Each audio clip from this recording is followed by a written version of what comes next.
कितनी मेहनत करी भाड़ा लेगी यहाँ पे।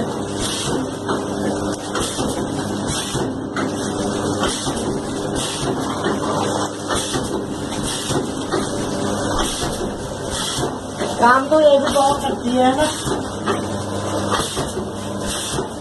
प्लास्टिक खाने में आके दबा और काम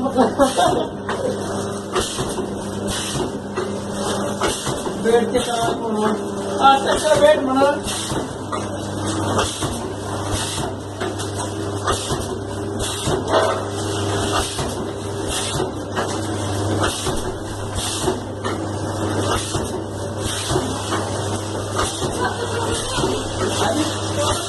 नहीं कोई दिक्कत नहीं मैडम।